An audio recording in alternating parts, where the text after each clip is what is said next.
The Secret Garden by Frances Hodgson Burnett. Chapter 6. There was someone crying. There was. The next day the rain poured down in torrents again, and when Mary looked out of her window the moor was almost hidden by grey mist and cloud. There could be no going out today. "What do you do in your cottage when it rains like this?" she asked Martha. "Try to keep from under each other's feet, mostly," Martha answered. There does seem a lot of us then. Mother's a good-tempered woman, but she gets fair moithered. The biggest ones goes out in the cowshed and plays there. Dickon, he doesn't mind the wet. He goes out just the same as if the sun was shinin'. He says he sees things on rainy days as doesn't show when it's fair weather. He once found a little fox cub half drowned in its hole, and he brought it home in the bosom of his shirt to keep it warm. Its mother had been killed near by, and the hole was swum out, and the rest of the litter was dead. He's got it at home now. He found a half-drowned young crow another time, and he brought it home too, and tamed it. It's named Soot, because it's so black, and it hops and flies about with him everywhere." The time had come when Mary had forgotten to resent Martha's familiar talk. She had even begun to find it interesting, and to be sorry when she stopped or went away. The stories she had been told by her ayah when she lived in India had been quite unlike those Martha had to tell, about the moorland cottage which held 14 people who lived in 4 little rooms, and never had quite enough to eat. The children seemed to tumble about and amuse themselves like a litter of rough, good-natured collie puppies. Mary was most attracted by the mother and Dickon. When Martha told stories of what Mother said or did, they always sounded comfortable. "If I had a raven or a fox cub, I could play with it," said Mary, "but I have nothing." Martha looked perplexed. "Can the knit?" she asked. "No," answered Mary. "Can the sew?" "No." "Can the read?" "Yes." "Then why doesn't thou read somethin', or learn a bit o' spellin'? Thou'st old enough to be learnin' thy book a good bit now." "I haven't any books," said Mary. "Those I had were left in India." "That's a pity," said Martha. "If Mrs. Medlock 'ud let thee go into the library, there's thousands o' books there." Mary did not ask where the library was, because she was suddenly inspired by a new idea. She made up her mind to go and find it herself. She was not troubled about Mrs. Medlock. Mrs. Medlock seemed always to be in her comfortable housekeeper's sitting-room downstairs. In this queer place one scarcely ever saw anyone at all. In fact, there was no one to see but the servants, and when their master was away they lived a luxurious life below stairs, where there was a huge kitchen hung about with shining brass and pewter, and a large servants' hall, where there were 4 or 5 abundant meals eaten every day, and where a great deal of lively romping went on when Mrs. Medlock was out of the way. Mary's meals were served regularly, and Martha waited on her, but no one troubled themselves about her in the least. Mrs. Medlock came and looked at her every day or two, but no one inquired what she did or told her what to do.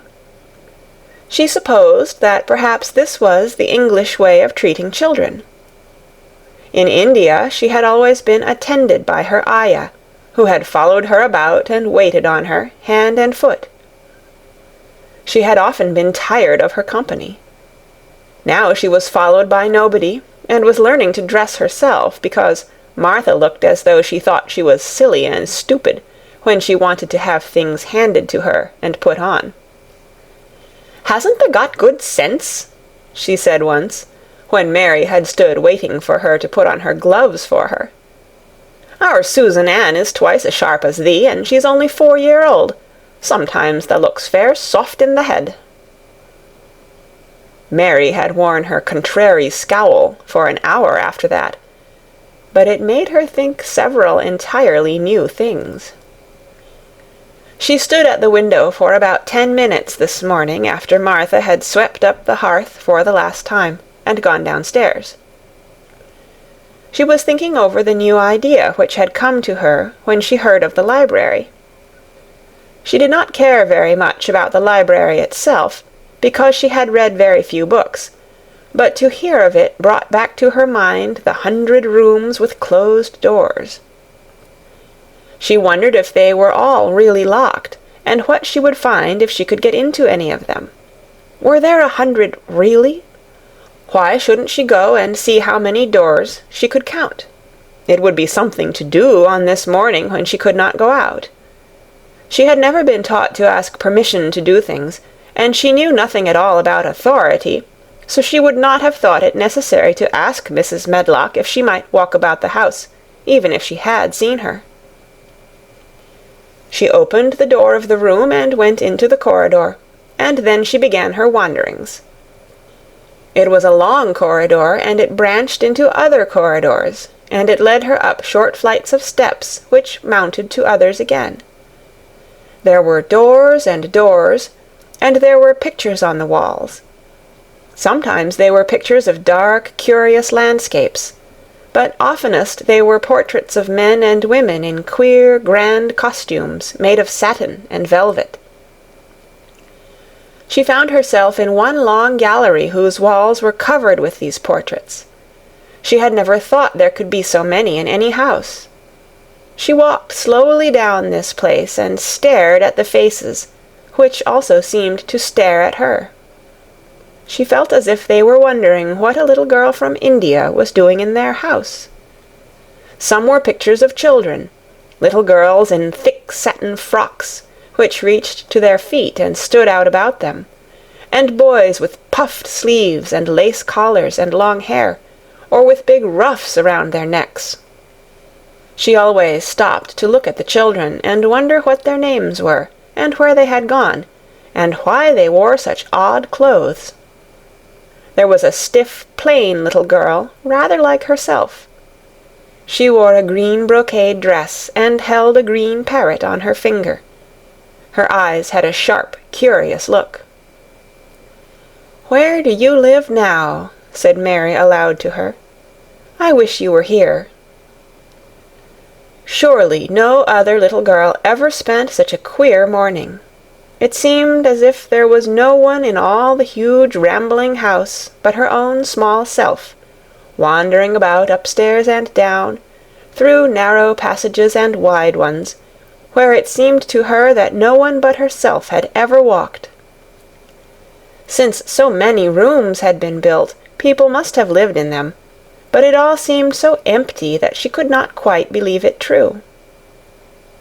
It was not until she climbed to the second floor that she thought of turning the handle of a door. All the doors were shut, as Mrs. Medlock had said they were, but at last she put her hand on the handle of one of them and turned it. She was almost frightened for a moment when she felt that it turned without difficulty, and that when she pushed upon the door itself it slowly and heavily opened. It was a massive door, and opened into a big bedroom. There were embroidered hangings on the wall, and inlaid furniture such as she had seen in India stood about the room. A broad window with leaded panes looked out upon the moor, and over the mantel was another portrait of the stiff, plain little girl, who seemed to stare at her more curiously than ever. "Perhaps she slept here once," said Mary. "She stares at me so that she makes me feel queer."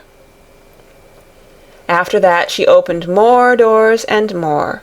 She saw so many rooms that she became quite tired, and began to think that there must be 100, though she had not counted them. In all of them there were old pictures or old tapestry with strange scenes worked on them. There were curious pieces of furniture and curious ornaments in nearly all of them. In one room, which looked like a lady's sitting-room, the hangings were all embroidered velvet, and in a cabinet were about 100 little elephants made of ivory. They were of different sizes, and some had their mahouts or palanquins on their backs. Some were much bigger than the others, and some were so tiny that they seemed only babies. Mary had seen carved ivory in India, and she knew all about elephants. She opened the door of the cabinet and stood on a footstool and played with these for quite a long time. When she got tired, she set the elephants in order and shut the door of the cabinet. In all her wanderings through the long corridors and the empty rooms, she had seen nothing alive, but in this room she saw something. Just after she had closed the cabinet door, she heard a tiny rustling sound. It made her jump and look around at the sofa by the fireplace, from which it seemed to come. In the corner of the sofa there was a cushion, and in the velvet which covered it there was a hole, and out of the hole peeped a tiny head, with a pair of frightened eyes in it. Mary crept softly across the room to look. The bright eyes belonged to a little grey mouse, and the mouse had eaten a hole into the cushion and made a comfortable nest there. 6 baby mice were cuddled up asleep near her. If there was no one else alive in the 100 rooms, there were 7 mice who did not look lonely at all. "If they wouldn't be so frightened, I would take them back with me," said Mary. She had wandered about long enough to feel too tired to wander any farther, and she turned back. 2 or 3 times she lost her way by turning down the wrong corridor, and was obliged to ramble up and down until she found the right one. But at last she reached her own floor again, though she was some distance from her own room, and did not know exactly where she was. "I believe I have taken a wrong turning again," she said, standing still at what seemed the end of a short passage with tapestry on the wall. "I don't know which way to go. How still everything is." It was while she was standing here, and just after she had said this, that the stillness was broken by a sound. It was another cry, but not quite like the one she had heard last night. It was only a short one, a fretful, childish whine, muffled by passing through walls. "It's nearer than it was," said Mary, her heart beating rather faster, "and it is crying." She put her hand accidentally upon the tapestry near her, and then sprang back, feeling quite startled. The tapestry was the covering of a door which fell open, and showed her that there was another part of the corridor behind it, and Mrs. Medlock was coming up it with her bunch of keys in her hand, and a very cross look on her face. "What are you doing here?" she said, and she took Mary by the arm and pulled her away. "What did I tell you?" "I turned round the wrong corner," explained Mary. "I didn't know which way to go, and I heard someone crying." She quite hated Mrs. Medlock at the moment, but she hated her more the next. "You didn't hear anything of the sort," said the housekeeper. "You come along back to your own nursery, or I'll box your ears." And she took her by the arm, and half pushed, half pulled her up one passage and down another, until she pushed her in at the door of her own room. "Now," she said, "you stay where you're told to stay, or you'll find yourself locked up. The master had better get you a governess, same as he said he would. You're one that needs someone to look sharp after you. I've got enough to do." She went out of the room and slammed the door after her, and Mary went and sat on the hearth-rug, pale with rage. She did not cry, but ground her teeth.